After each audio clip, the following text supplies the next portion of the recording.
오늘 저녁에 하나님께서 우리에게 주시는 말씀은 요한복음 6장 66절에서 69절까지 말씀입니다. 요한복음 6장 66절에서 69절까지 말씀, 제가 가진 성경 신약 154면쯤에 있습니다. 우리 한 절씩 교독하고 마지막 절은 합독하도록 하겠습니다. 66절 제가 먼저 읽도록 하겠습니다. 그때부터 그의 제자 중에서 많은 사람이 떠나가고 다시 그와 함께 다니지 아니하더라. 시몬 베드로가 대답하되 주여, 영생의 말씀이 주께 있사오니 우리가 누구에게로 가오리이까? 우리가 주는 하나님의 거룩하신 자이신 줄 믿고 알았사옵나이다. 아멘. 할렐루야. 우리 옆에 계신 분들에게 이렇게 인사하겠습니다. 사랑합니다. 한 번 더 인사하겠습니다. 주님이 함께 하십니다. 마지막으로 한 번 더 인사할 때 그래서 행복합니다. 할렐루야. 주님이 은혜 주시기로 한 이 밤에 주의 전에 거하는 것이 행복인지 믿으시기를 소망합니다. 2023년도 세계 GDP 순위에 대해서 아십니까? 예전에는요, 한 나라의 경제 규모를 측정하는 방법 중에 GNP 1인당 국민소득을 잘 사용했습니다. 그러나 최근에는 GDP를 사용합니다. 용어 정리를 잠시 하자면요, GNP는 한 나라의 국민이 생산한 재화와 서비스의 시장 가치를 합산한 것이라면요, GDP는 국내에서 생산된 총 생산량을 말합니다. 어려운 말입니다. 어쨌든 최근에는 GDP라는 용어를 사용합니다. 2023년도, 즉 작년 기준 GDP 세계 순위입니다. 우리나라가요, 몇인 줄 아십니까? 13위입니다. 살기가 어렵다 했지만 우리나라가 13위입니다. 우리 위에 있는 나라들이 이렇습니다. 미국, 독일, 영국, 프랑스 등이 우리나라 위에 순위에 있습니다. 개인의 GDP 순위도 31위입니다. 상위 31위죠. 무슨 말입니까? 우리나라와 우리 개인은요, 경제적으로 잘 살고 있다는 것입니다. 물론 지표가 전부는 아니지만 보이는 지표로 보아서 우리나라는 경제적으로 어느 정도 잘 살고 있다는 것입니다. 경제적으로 나아지면 막연하게 행복해질 수 있다는 생각을 많은 사람들이 가지고 있습니다. 그런데 현실은 어떻습니까? 경제적인 상황과 현실은 그다지 일치하지는 않는 것 같습니다. 이것은 제가 하는 말이 아니라 사회학자나 경제학자나 인류학자가 공통적으로 하는 말입니다. GDP가 올라갈수록 만족한다? 그렇지 않다는 것입니다. 전문가들이 하는 말이, 사람들이 절대적인 빈곤 상태에 있을 때는 먹고 사는 문제가 해결되어야지 행복해지는 것이 맞다고 합니다. 당장에 입에 풀칠하기도 힘들고 돈이 없어 대학도 못 들어가는 형편이라면 저들에게 있어서 경제적인 문제만큼 행복에 직접적인 영향을 주는 것은 없다는 것이죠. 그러나 그들의 말이 국민소득이 10,000불에서 15,000불까지 올라가면 그때부터는 한계 지점이라는 것입니다. 그때부터 더 올라간다고 해서, 돈을 더 많이 번다고 해서, 좋은 집을 사고 좋은 차를 탄다고 해서 그것이 행복에 별로 영향을 주지 않는다는 것입니다. 그런데요, 믿는 사람이나 믿지 않는 사람이나 여전히 먹고 사는데 최대 관심이 쏠려 있습니다. 우리가 물질적으로 더 부유해지면 더 행복해질 거라는 착각 속에 살고 있다는 것입니다. 성도님들은 어떻게 생각하십니까? 2016년도에 종방된 힐링 캠프라는 혹시 프로그램을 기억하십니까? 저도 다 보진 않았는데 그 중에 몇 편은 본 것 같습니다. 그 중에 기억에 남는 사람이 박진영 씨입니다. JYP라고 부르죠. 국내 최대 연예기획사의 사장이고 가수인 박진영 씨가 나와서 자신의 고민을 토로합니다. 예수를 믿지 않는 사람인데 자신이 어떻게 신에 대한 철학적인 탐구를 하게 되었는지 솔직하게 고백하는 내용이 그 프로에 담겨져 있습니다. 박진영 씨의 말에 따르면 당시에 젊었을 때 20억쯤 벌면 행복해질 줄 알았다는 것입니다. 그래서 26살에 20억을 벌었다고 합니다. 그런데 행복해지지 않았다고 합니다. 왜 그럴까 고민을 해보니 돈을 많이 벌어도 명예가 없어서 그렇구나라는 생각을 하고 남들이 가지 않는 길을 개척하면서 세상을 이끄는 리더로 명예를 쌓자. 그래서 지금까지 아무도 하지 못했던 미국의 빌보드 차트에 자신의 곡을 올리게 됩니다. 사람들이 야, 박진영 대단하다 라고 박수를 쳐줍니다. 존경해 줍니다. 명예가 쌓아졌습니다. 그런데 행복해지지 않는다는 것입니다. 그래서 이 사람은 더 나아갔습니다. 그렇다면 내가 이렇게 많이 번 돈으로 사회에 기부도 하고 환원도 해보자. 그러면 행복해지겠지. 그런데요, 그렇게 하였는데 행복하지 않다라는 것입니다. 그 순간 이 박진영 씨가 하늘을 쳐다보게 되었습니다. 지금까지 자기가 이렇게 돈을 벌고 명예를 누리고 가진 것을 나누면서 살 수 있었던 것은 사실 자신의 노력이나 달란트는 30%밖에 되지 않는 것 같고, 누군가 위에 계신 분이 70% 도와주셔서 좋은 운을 내려주셔서 그렇게 된 것이다 라고 깨닫게 되었다는 것입니다. 그래서 이때부터 이 사람이 하늘을 보면서 감사하기 시작하였습니다. 그때부터 일주일에 본인이 하루는 무조건 시간을 딱 정해두고 위에 계신 분을 찾기 시작하였습니다. 성경을 읽고 코란을 읽고 불경을 읽고 사이언톨로지 같은 말도 안 되는 책들을 읽고 찾았다는 것입니다. 결론은요, 열심히 찾고 있는데 찾지 못했다는 것입니다. 그 사람의 말이, 박진영 씨의 말이, 행복은 그분을 찾을 때 올 것 같다라고 그렇게 고백을 하였습니다. 2020년도에 라디오스타라는 프로그램에 나와서도 본인은 특정 종교를 가지지 않고 있다고 얘기했습니다. 여전히 찾고만 있는 것입니다. 하나님을 믿지 않는 사람도 이토록 신을 찾는데 열심인 것 보면 정말 대단한 것 같습니다. 성도님들, 하나님은 자신이 열심히 찾는다고 찾을 수 있는 것이 아닙니다. 하나님께서 만나 주셔야 됩니다. 할렐루야. 그렇지 않습니까?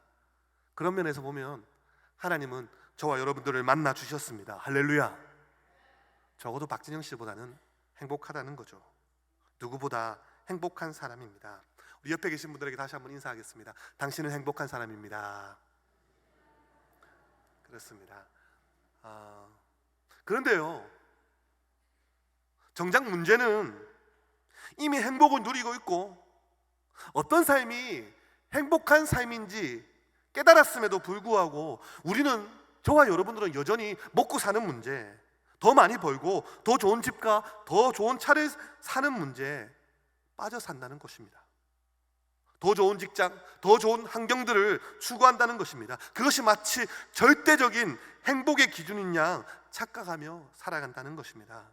오늘 이 밤에 수요교대로 오신 사랑하는 성도님들, 이 문제를 오늘 이 밤에 해결받기를 소망합니다.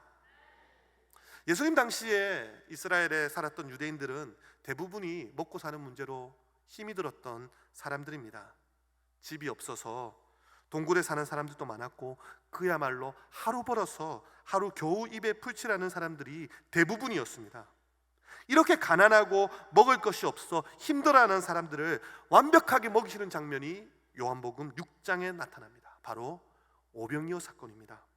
물고기 2마리와 보리떡 5개로 굶주린 자들을 다 먹이시는데 그것도 부족함 없이 완벽하게 먹이십니다. 다 배불리 먹고 12광주리가 남았습니다. 이 사건이 기록되고 이 배부름을 경험했던 유대인들이 어떻게 반응하였는지 6장 15절 말씀에 나옵니다. 이렇게 말씀하고 있습니다. 그러므로 예수께서 그들이 와서 자기를 억지로 붙들어 임금으로 삼으려는 줄 아시고 다시 혼자 산으로 떠나가시니라. 예수님을 자신들의 왕으로 삼으려 했다는 것입니다. 이유가 무엇입니까? 본인들이 가지고 있는 육적인 배고픔을 완벽하게 해결해 주셨기 때문입니다. 성도님들, 우리가 만약에 이 당시에 태어났더라면 우리도 예수님을 임금님으로 왕으로 세우려고 하지 않았습니까? 오늘날로 말하자면요, 대통령 삼으려고 했을 것입니다. 킹메이커. 오늘날도 여전히 대통령을 뽑을 때 후보자들이 가장 먼저 내세우는 것이 경제 정책입니다. 물론 국민들이 조금씩 차이는 있겠지만요, 그럼에도 경제를 높이는데 그것이 경제 대통령이 국민들이 원하는 대통령의 첫 번째 모습입니다. 우리나라가요, 사실 아프리카나 개발도상국 같은 나라도 아니고 세계 속의 상위권에 속하는 잘 사는 나라인데도 우리의 관심사는 여전히 더 가지는데, 더 잘 사는 데 있다는 것입니다. 그래서 사람들이 계속해서 쫓아와서 예수님께, 예수님 우리의 왕이 되어 주십시오, 심지어 요청하는 것이 아니라 오늘 말씀에 억지로 왕을 세우려고 했다라고 기록하고 있습니다. 우리의 먹고 사는 문제를 예수님 해결해 주십시오. 그러자 주님께서는요, 너희가 그토록 떡을 원하느냐? 이제 너희는 너희가 원하는 그 떡을 먹는 것이 아니라 나의 살과 피를 먹어야 된다라고 말씀하십니다. 우리 53절 말씀, 6장 53절 말씀 함께 읽겠습니다. 다 함께 읽겠습니다. 시작. 예수께서 이르시되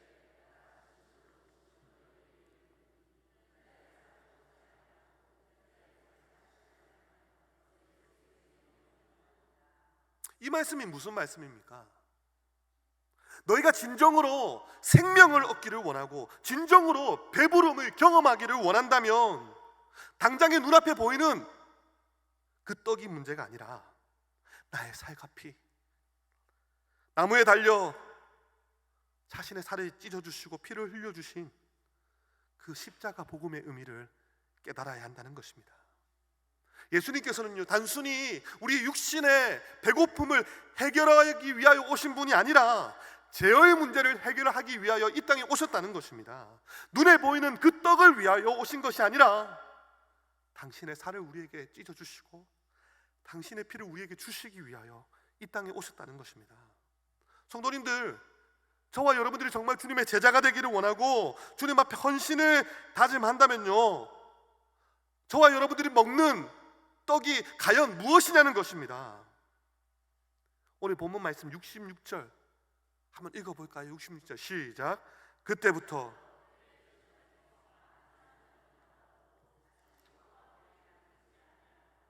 여기서 그때부터가 언제입니까? 우리 주님께서 더 이상 눈에 보이는 떡을 만들어주지 않을 때부터입니다.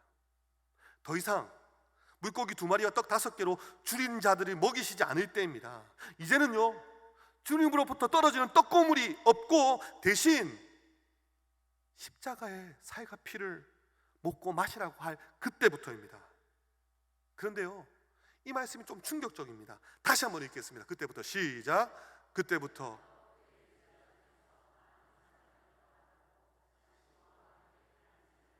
성도님들, 많은 사람이 주님을 떠나갔는데 그 많은 사람이 바로 예수님의 제자들 가운데 있었다는 것입니다. 여러분, 이때는요, 예수님의 공생의 사역 한 2년쯤 지난 때입니다. 다시 말해 예수님을 따라다닌 지 2년이나 지난 제자들 가운데 많은 사람들이 예수님을 떠났다는 것입니다. 왜 떠났습니까? 자기 마음대로 신앙생활을 하고 싶었기 때문입니다. 여러분, 물론 이 사람들은 주님을 떠났다고 해서, 예수님을 떠났다고 해서 신앙을 버린 것은 아닐 것입니다. 대부분 다 유대인들이기 때문에 여전히 여호와 하나님을 예배하며 살아갔을 것입니다. 각자의 자리에서. 그러나 예수님의 제자의 자리에서는 떠나갔습니다.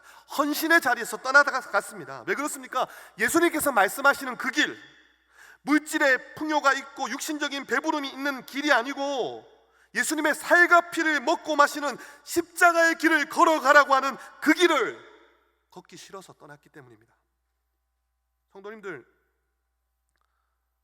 헌신이 무엇입니까? 헌신, 내가 하고 싶은 대로 열심히만 하면 된다는 헌신이 아닙니다. 열심히 하기는 하는데 내 마음대로 한다, 그것은 헌신이 아닙니다. 여러분들, 헌신과 열심을 구분하셔야 됩니다.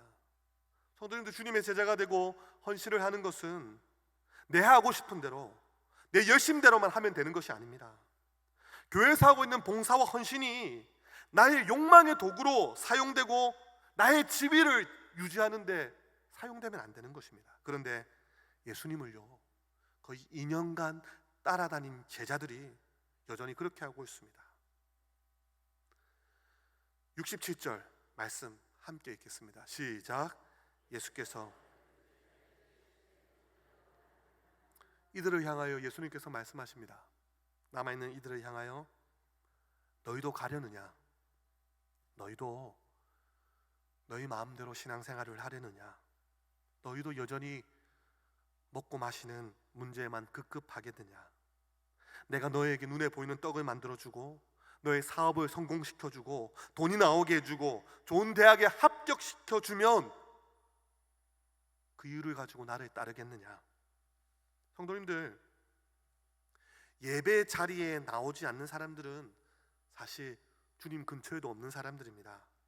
너희도 가려느냐? 오늘 말씀의 제목, 이 수요밤 기도의 제목, 너희도 가려느냐? 이 말씀은요, 그래도 매주 예배에 나오고요, 오늘 이 밤에도 사모하는 마음으로 수요 기도에 나온 저와 여러분들에게 하시는 말씀입니다. 너희도 가려느냐? 예수님의 이름을 마음에 품고 살기는 하는데 예수님과 함께 계속 예수님께서 말씀하시는 십자가의 길을 걸어가는 사람인가? 아니면 내 마음대로, 내 생각대로 신앙생활하는 사람인가? 성도님들, 제자들이 왜 떠났습니까? 2년 동안이란 말씀을 듣고 예수님이 하는 그 기적들을, 이적들을 보았습니다. 그런 그들이 예수님을 따라다니다가 왜 떠났습니까? 자기 마음대로 하고 싶었기 때문이라고 말씀드렸습니다. 주님께서 가르쳐준 길이 아니라고 생각했기 때문입니다. 자기 챙기고 싶은 거 챙길까 싶어 따라다녔는데 자꾸 예수님은요, 내가 원하는 것이 아닌 십자가의 길을 가라, 나의 살과 피를 마시라라고 말씀하십니다. 그러니까 못 가겠다는 것입니다. 이 문제를 조금 더 다르게 생각해 본다면 이럴 수 있습니다. 이들은요, 사실 하나님이 누구신지 정확히 알지 못했기 때문입니다. 예수님께서 고난 받으시기 전 예루살렘에 입성하십니다. 우리는 이때를 종려주일이라고 그렇게 지킵니다. 왜 예루살렘 주민들과 순례객들이 진달래 가지나 개나리 가지를 흔들지 않고 굳이 종려나무 가지를 꺾어서 그것을 흔들었겠습니까? 알려진 바에 의하면 해발 고도가 높은 예루살렘에는 종려나무가 자연적으로 생기지 않는다고 합니다. 오늘날 예루살렘에 있는 종려나무는 전부 인위적으로 키웠다라고 합니다. 그래서요, 예수님께서 예루살렘 성에 올라가실 때 그때 주민들과 순례객들이 흔들었던 종려나무는요, 여리고나 성 밖에서 꺾어 가지고 와서 흔들었던 것입니다. 그 이유가 무엇이겠습니까? 특별한 목적을 가지고 종려나무 가지를 흔들었던 것입니다. 그것은요, 종려나무의 특징 때문입니다. 이 나무의 특징은 도끼로 베고 불로 태워도 다시 싹이 자라난다고 합니다. 마치 밟아도 다시 솟아나는 잡초처럼 도끼로 베고 불로 태워도 다시 싹이 자란다고 해서 최후 승리와 부활을 상징하고 어떤 권력과 군사 앞에서도 굴하지 않는 유대주의를 상징하는 나무가 종려나무입니다. 물론 지금은 정치적인 의미로 바뀌었지만 예전에 우리나라 사람들이 태극기를 흔들 때마다 일제치하의 압제와 고통을 기억하듯이 이 사람들이 종려나무 가지를 흔들었던 것입니다. 로마의 압제와 핍박에서부터 이스라엘을 구원해줄 정치적인 메시아, 그래서 마치 승리를 다 가진 듯한 개선 장군을 맞이하는 모습으로 종려나무를 흔듭니다. 근데 예수님은요, 그 개선 장군을 맞이하는 그 환영객들에게 말을 타고 올라가신 것이 아니라 나귀를 타고 올라가십니다. 성경에서 말은요, 언제나 힘과 건세를 상징합니다. 그런데 나귀는 겸손을 상징합니다. 이것이 예수님께서 굳이 나귀를 타고 예루살렘으로 올라가신 이유입니다. 너희는 말을 타고 올라오는 개선장군을 기대하지만 나는 십자가를 향해 겸손과 순종의 모습으로 나귀를 타고 올라간다. 당시 이스라엘 그 예수님을 환영하던 인파들이 가지고 있던 생각과 주님이 가지고 있던 생각, 얼마나 많은 차이가 있습니까? 여러분, 오늘 본문의 66절에 그의 제자 중에서 많은 사람이 떠나간 이유도 마찬가지입니다.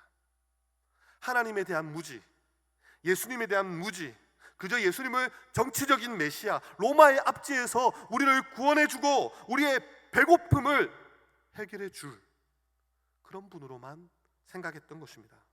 사랑하는 성도님들, 이 밤에 혹여나 예수님에 대한 좁은 편견, 좁은 선입견이 있다면 그것을 우리의 생각 가운데 완전히 사라지게 되기를 소망합니다.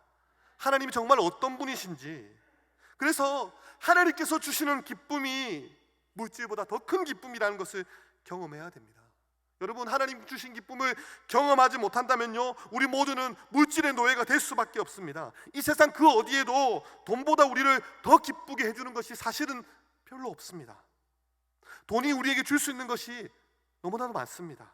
그러나 돈을 바르게 이해하는 것도 중요하지만 더 중요한 것은 우리가 믿는 하나님을 정확하게 알고 이해하는 것입니다. 하나님이 주시는 기쁨을 더 경험하고 확신해야지 세상의 가치로 우리를 판단할 수 없는 것입니다. 성도님들, 내가 열심히 일을 해서 200만 원을 벌었습니다. 300만 원을 벌었습니다. 1000만 원을 벌었습니다. 그러나 그 돈이 주는 기쁨보다 우리 주님이 주시는 기쁨이 더 값진 줄 믿으시기를 소망합니다. 그것을 경험하셔야 되는 거죠. 혹여나 하나님께서 맨날 해초리 들고 야단만 치시고 엄격하고 까다로우신 분으로만 생각하고 있습니까? 그러면 어떻게 하나님을 따라갈 수가 있겠습니까? 성도님도 혹시 그런 고민을 해보신 적 없습니까? 성도님의 자녀가 은혜를 받기는 받아야 되는데 혹시나 은혜를 너무 받아서 선교사로 간다고 하면 어떡하지? 신앙생활 좀 너무 열심히 하지 말라고 직접적인 말은 안 하셨어도 혹시 우리 딸이 가난한 전도사님 만나서 결혼한다고 하면 어떡하지? 사모님들 정말 죄송합니다. 수련회 가서 은혜를 너무 많이 받아서 아프리카 선교사로 헌신한다고 하면 어떡하지? 하나님하고 조금 가까워지면 혹시나 무슨 일이 생길까 봐, 혹 나에게, 여기 그런 분은 없겠지만 혹 목자하라고 하면 어떡하지? 집 팔고 땅 팔고 교회 바치라고 하면 어떡하지? 멀찍이 주님을 따라가고 있다면 혹시나 하나님에 대한 잘못된 인식을 가지고 예수님을 믿고 있는 것입니다. 제가 고등학교 때 제 친구가 저에게 이런 얘기를 했습니다. 요서봐, 천국은 너무 재미가 없을 것 같아. 매일 과일만 따먹고 찬양만 하고 지루할 것 같다라고 그렇게 얘기를 했습니다. 헛소리를 했습니다. 여러분, 천국에 가면요, 거기서 영원히 하나님을 예배하고 찬양하며 영광스럽게 살 것입니다. 그런데 혹시 평생 하나님을 찬양하고 예배하고 하면 별로 재미없겠다, 이런 생각 가지신 분 있으십니까? 성도님들, 우리가 생각하는 천국이 어떤 곳입니까? 성도님들이 좋아하는 취미나 성도님들이 좋아하는 무언가를 한번 생각해 보십시오. 만약에요, 그것이 천국에 없다면 실망하실 것입니까? 만약 없다면 그것보다 100배는 더 좋은 것이 있을 것입니다. 할렐루야. 성도님들, 그렇지 않겠습니까? 하나님께서 당신의 자녀들을 위해서 천국에 온갖 좋은 것들을 갖다 놓으셨을 것입니다. 농구장, 골프장 있을 거라고 믿고 싶습니다. 그러나 만약에 없다면요, 그것보다 훨씬 좋은 것들을 우리 주님께서 갖다 놓으셨을 것입니다. 천국은요, 아무리 상상해 보았자 소용없습니다. 우리가 상상한 것 이상으로 주님께서 준비해 놓으셨을 것입니다. 여러분, 우리가 상상하는 것 정도로 준비해 놓으셨겠습니까? 아닙니다. 우리의 생각을 뛰어넘는 행복한 것들로 우리 주님은 예비하고 계실 것입니다.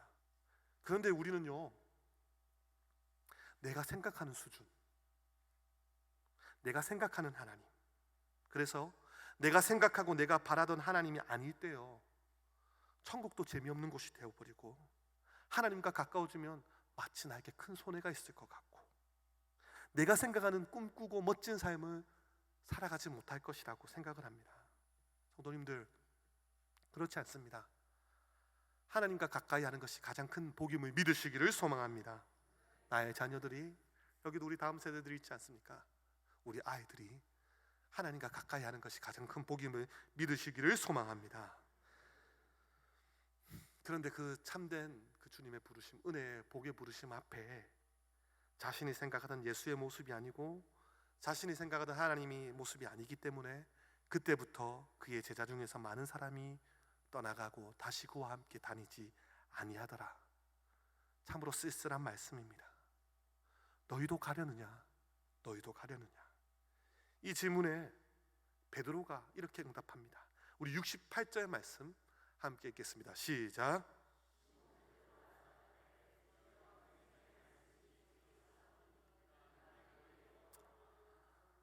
우리가 잘 알고 있는 베드로는 성질도 급하고 사고도 많이 치고요, 분명히 문제가 많습니다. 그런데 오늘 말씀에 베드로는 정확히 그리스도가 누구신 줄 알고 있습니다.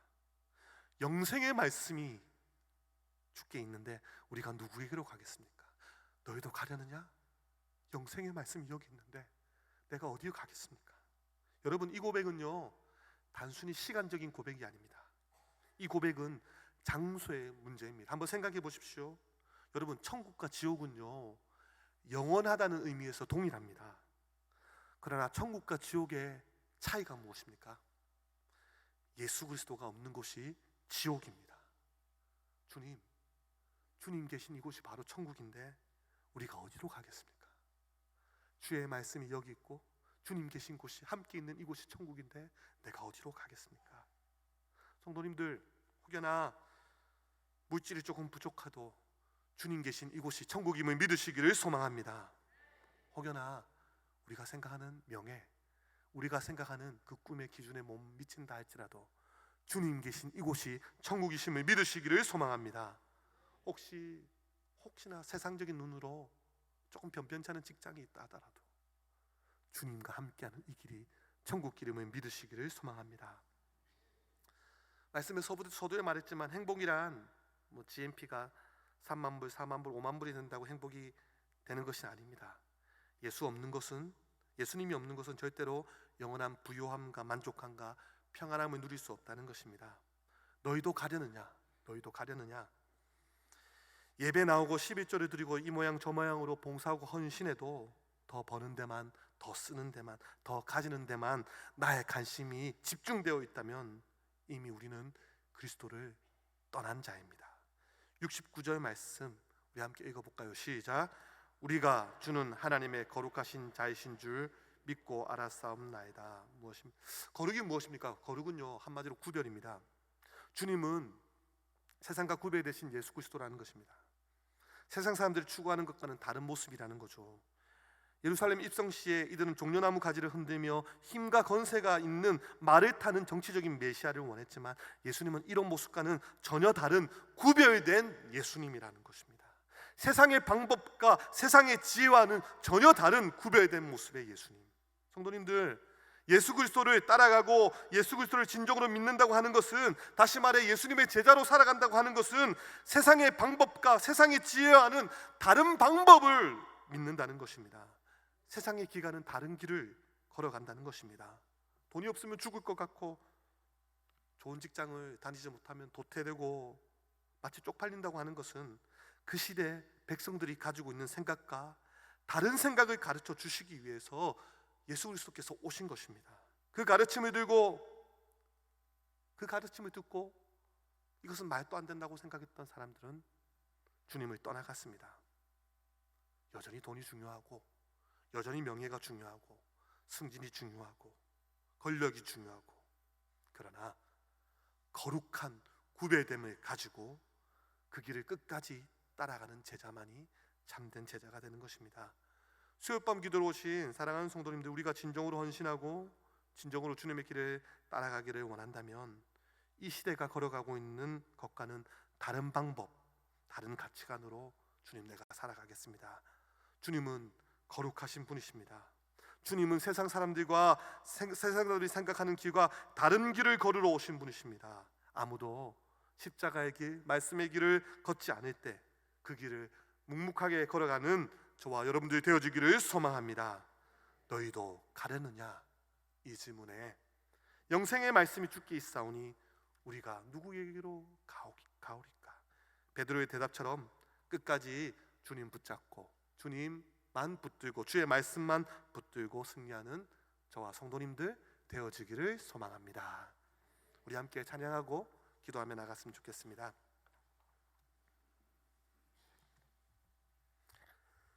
주님과 함께하는 이 고요한 시간, 우리의 온 마음을 다해 주님 앞에 마음을 쏟으며 사랑하는 고백으로 함께 찬양하겠습니다.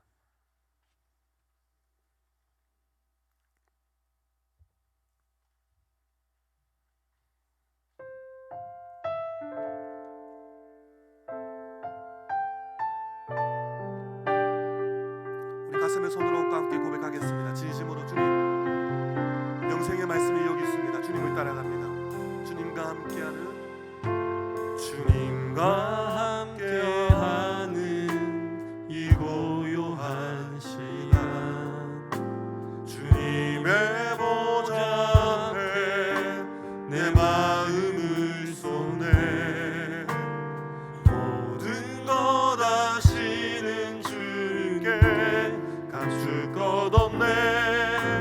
내 맘과 정성 다해.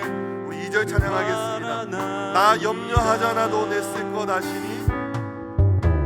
나 염려하잖아도 내 쓸 것 아시니.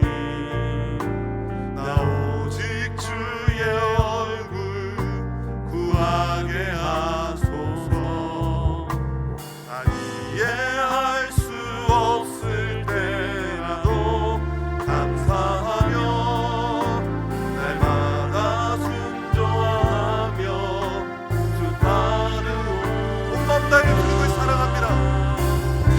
온 맘 다해 사랑합니다. 온 맘 다해 주 알기 원하네. 내 모든 삶 당신 것이니 주만 섬기. 다시 한번 우리 마음을 다하여 고백하겠습니다. 온 맘 다해 사랑합니다. 맘 다해 사랑합니다. 온 맘 다해 주 알기 원하네. 내 모든 삶 당신 것이니 주만 섬기리. 온 맘 다해. 말씀을 생각하며 함께 기도했으면 좋겠습니다. 내 뜻과 내 생각이 아닌 하나님께서 원하시는 것을 선택하게 해주십시오. 오래도록 신앙생활을 했지만 여전히 내 생각이 앞서고 내 뜻이 앞서지 않습니까? 주님께서 기뻐하시는 것을 선택하게 해주십시오. 내 눈앞에 보이는 나에게 잠깐의 만족을 주는 떡이 아니라 생명의 떡이신 예수 그리스도를 붙잡게 하여 주십시오. 주님께 하는 것이, 함께 하는 것이 나에게 큰 복입니다. 가장 귀한 복입니다.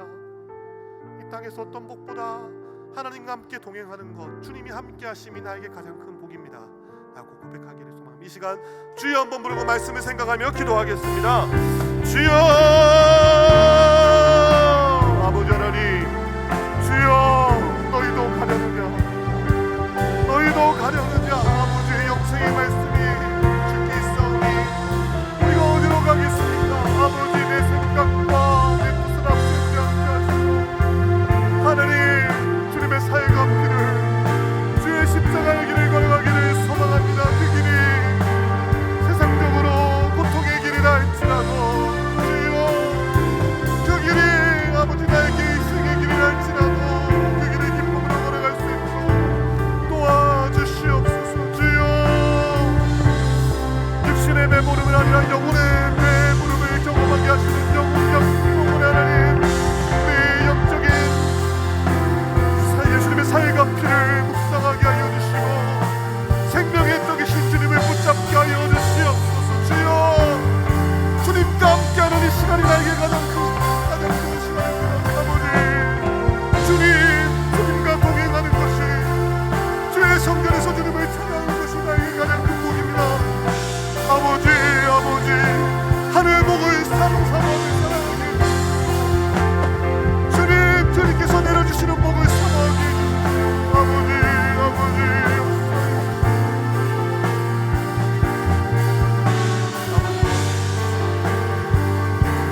교회를 위해서 우리가 함께 기도했으면 좋겠습니다.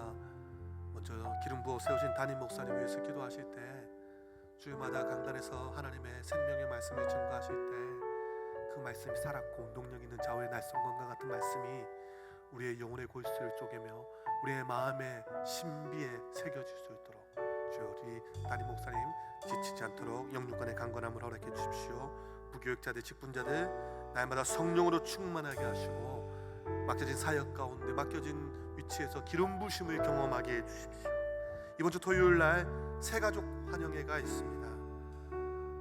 상반기에 우리 교회 온 새가족들이 또 함께 모여서 교제하고 하나님의 은혜를 나눌 것인데 이를 통해서 하나님의 영광을 경험할 수 있도록 인도하여 주십시오. 이번 주일날 목자 임명식이 있습니다. 주님 하나님께서 세워주시는 목자들 임명되는 목자들 가운데 사명감을 주시고 모든 필요한 것들을 채워주시고 특별히 하나님 계속하여 많은 목장들이 분가되어지는 은혜를 허락하여 주십시오. 리모델링이 진행되고 있습니다. 하나님 리모델링을 통하여 하나님의 교회에 하나님께서 함께 하시는 놀라운 하나님의 영광을 바라보게 하여 주시옵소서. 시간 주여 한번 부르고 주의 몸된 교회를 위하여 기도하겠습니다. 주여 아버지 하나님 감사드립니다. 주님 기름 부어 세우신 담임 목사님 주님 영육간에 강건하게 하시고 성대를 지켜주시며 하나님 많은 이들을 감당하시고 교회를 돌아보고 성도를 돌아볼 때 부족함이 없도록 주님 날마다 기름 부어주시옵소서. 지치지 않게 하여 주십시오. 하나님 강단에서 하나님의 말씀을 증거하실 때마다 그 말씀이 우리의 마음에 온도가 떨어져서 많은 열매로 하나님께 영광 돌릴 수 있도록 인도하여 주시옵소서. 우리 목사님들, 교육자들, 직분자들 성령으로 충만하게 하여 주시옵소서.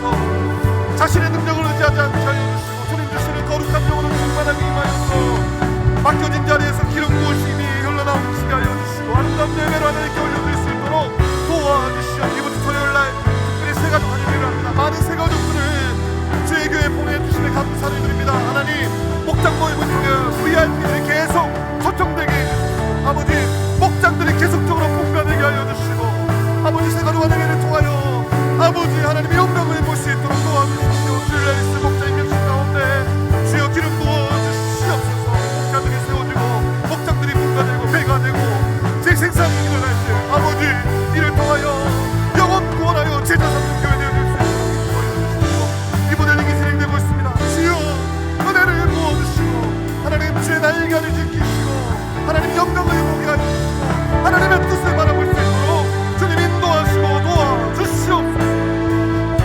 오 아버지 주의 교회를 지키시고 도로도로나 영광으로 불꽃 같은 공간으로 지켜주시옵소서. 어떤 하나님 사단의 세력도 침범하지 못하도록 주의 교회를 성령으로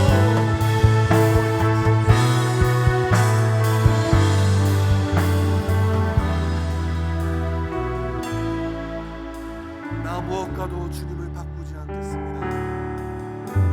나 무엇과도 주님을 바꾸지 않으리. 다른 어떤 은혜 구하지 않으리. 오직 주님만이 내 삶의 도움이시니 주의 얼굴 다시 한번 고백하겠습니다.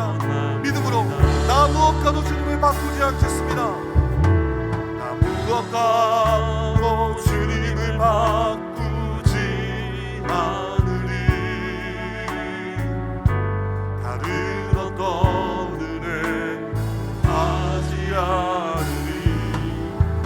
오직 주님만이 내 삶의 도움이시니 주의 얼굴 보기. 우리 두 손 들고 주님 사랑합니다. 우리의 마음을 다하여 고백하겠습니다. 주님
위해서 함께 기도했으면 좋겠습니다.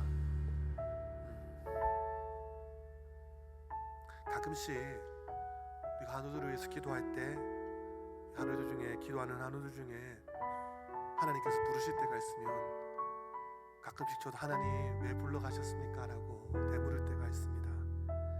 우리가 하나님의 뜻과 계획은 알 수 없지만요, 우리 하나님은요 치료하는 하나님이십니다. 할렐루야. 그렇지 않습니까? 하나님 저들을 치료하시고 신방하여 주시고 주의 피 묻은 손으로 만져주십시오. 육신의 질병으로 인하여 주님 앞에 나오고 싶어도 나오지 못하는 성도들이 있습니다. 함께 예배하고 싶어도 예배하지 못하는 성도들이 있습니다. 주님, 이 시간 우리가 기도할 때 친히 찾아가셔서 신방하여 주십시오. 특별히 육신의 질병만이 아니라 마음의 질병, 영혼의 질병을 겪고 있는 우울한 마음, 어두운 마음들 속에 붙잡혀 있는, 사로잡혀 있는 성도들을 위해서 주여, 주의 예배 자리로 나와서 말씀 듣고 자유케 되는 은혜를 허락하여 주시옵소서. 이 시간 주여 한번 부르고 한우들을 위하여 기도하겠습니다. 주여 치료하여 주시옵소서. 고쳐주시옵소서. 주의 십자가의 보혈로 덮어주십시오. 머리도 발끝까지 덮어주시옵소서. 주여 찾아가셔서 신방하여 주시고 달리라고 일어나라고 하시는데 소리 들려지게 하여 주시고 열려라 해바다 아버지 주여 보혈을 하여 주시고 주여 자유케 되는 역사가 있게 하여 주시고 주여 우리가 뭔가 신비로운 것을 바라는 것이 아닙니다. 주의 말씀으로 치유되는 은혜를 허락하여 주시고 아버지 우리 주님 치료하시는 의사이십니다. 여호와 라파이십니다. 주의 피 묻은 손으로 만지시고 그 함부로로 만지시고 주여 주의 영광의 이름을 영광을 나타내 주시옵소서.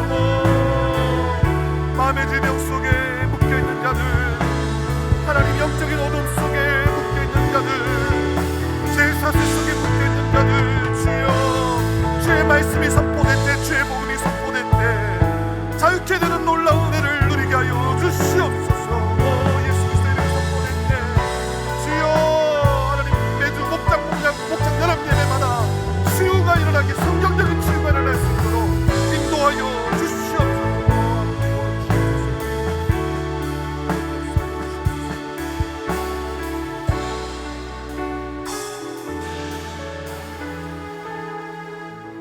마지막으로 이 나라 이 민족을 위해서 기도했으면 좋겠습니다.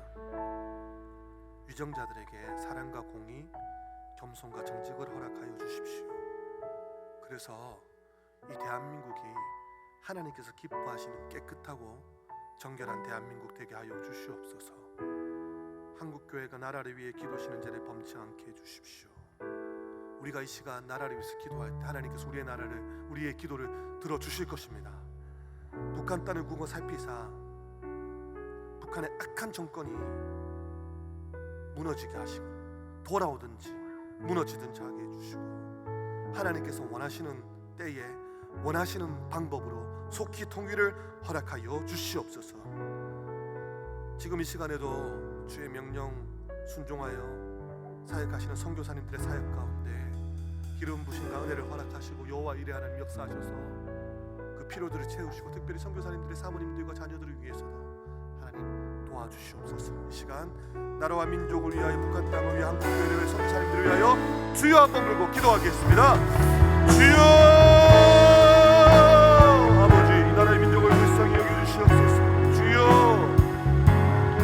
공의가 물처럼 정의가 하수처럼 흐르는 나라 되게 해주게 하여 주시옵소서. 오 아버지 하나님 특별히 세우신 위정자들에게, 하나님 법관들에게 정직과 하나님 겸손과 사랑과 공의를 회복시켜 주시고 아버지 특별히 이 나라의 민족이 깨끗하고 정결한 대한민국 되게 하여 주시옵소서. 주여 동성애가 하나님 우리 다음 세대들에게 미치지 않게 하여 주시옵소서. 악법들이 통과되지 않게 하여 주시옵소서. 이 나라를 주님께서 정결하고 깨끗한 대한민국 될 수 있도록 지켜주시옵소서. 성경적 가치관이 침범되지 않도록 도와주시옵소서. 주여 한국교회가 나라를 위하여 기도하시는 자를 멈추지 않게 해주십시오. 주여 우리가 이 나라를 위해서 기도할 때 하나님께서 이 시간 우리의 기도를 들으시고 이 나라를 구워 살펴주시옵소서. 주여 북한 땅을 구워 살펴주시옵소서. 김일성, 김정일, 김정은 3대 세습 체제가 무너지게 하여 주시고 주여 저 땅 가운데 고통받고 있는 우리 민족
유학 중인 자녀들, 우리 다음 세대들을 위해서 기도해 주시고 괜히 가지고 있는 기도 제목으로 기도하시고 자유롭게 돌아가시겠습니다. 주여 한번 부르고 기도하겠습니다.